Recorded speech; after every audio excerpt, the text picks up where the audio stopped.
चीन भारत पर लगातार साइबर हमले की कोशिश कर रहा है। साइबर इंटेलिजेंस फर्म साइफर्म ने यह दावा किया है। साइफर्म के मुताबिक चीनी सरकार समर्थित हैकिंग ग्रुप भारतीय वैक्सीन कंपनियों के आईटी सिस्टम को लगातार निशाना बना रहा है। भारत ने कई देशों को कोरोना वैक्सीन सप्लाई की है। इससे भारत की दुनिया भर में चर्चा हो रही है। रिपोर्ट के मुताबिक दुनिया में बिकने वाले 60% वैक्सीन का उत्पादन भारत ने ही किया है। सिंगापुर और टोक्यो स्थित गोल्डमैन सैक्स समर्थित साइबर इंटेलिजेंस फर्म साइफर्म ने कहा कि चीनी हैकिंग ग्रुप APT10 या स्टोन पांडा भारतीय वैक्सीन कंपनियों को निशाना बना रहा है। साइफर्म का कहना है कि उसकी टीम ने भारत बायोटेक और सीरम इंस्टीट्यूट के IT इंफ्रास्ट्रक्चर और सप्लाई चेन सॉफ्टवेयर में अंतराल और कमजोरियों की पहचान की थी। ब्रिटिश विदेशी खुफिया एजेंसी MI6 के साथ काम कर चुके साइफर्म के मुख्य कार्यकारी कुमार रितेश के मुताबिक चीन ऐसा इसलिए कर रहा है ताकि वो भारतीय फार्मास्यूटिकल कंपनियों के डेटा प्राप्त कर सके। उन्होंने कहा कि चीन समर्थित hacking group APT10 serum institute को लगातार कई दिनों से निशाना बना रहा था।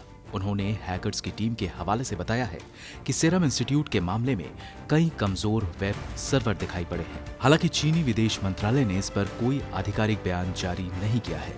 सीरम इंस्टीट्यूट और भारत बायोटेक ने भी साइफर्म के दावे पर कोई प्रतिक्रिया नहीं दी है।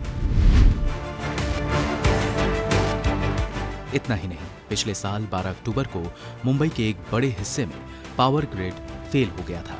इस मामले का अब खुलासा हो रहा है।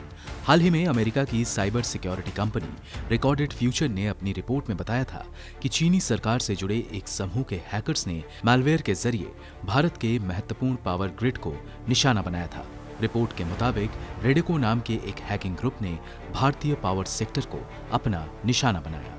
सोमवार को अमेरिका के एक वरिष्ठ सांसद फ्रैंक पालोन ने बाइडेन प्रशासन से अपील की कि भारत के पावर ग्रिड पर चीनी साइबर हमले के मामले में वो भारत का पक्ष ले।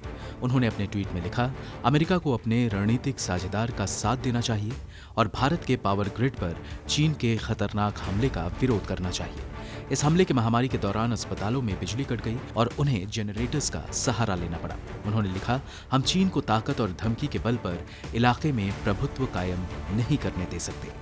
हालांकि इस पर केंद्र सरकार की तरफ से कोई प्रतिक्रिया नहीं दी गई है। सोमवार को भारतीय विद्युत मंत्रालय ने साइबर हमले के बारे में कहा था कि इसका कोई असर नहीं पड़ा है। मंत्रालय ने कहा कि जिस खतरे की बात रिपोर्ट में की गई है उसके बारे में पावर सिस्टम ऑपरेशन कोऑपरेशन के काम पर कोई असर नहीं पड़ा। इस तरह की घटना से ना तो कोई डेटा लॉस हुआ है, ना ही डेटा चुराया गया है। मंत्रालय ने ना तो चीनी साइबर हमले का जिक्र किया और ना ही मुंबई पावर ग्रिड के फेलियर का। ब्यूरो रिपोर्ट, गो न्यूज।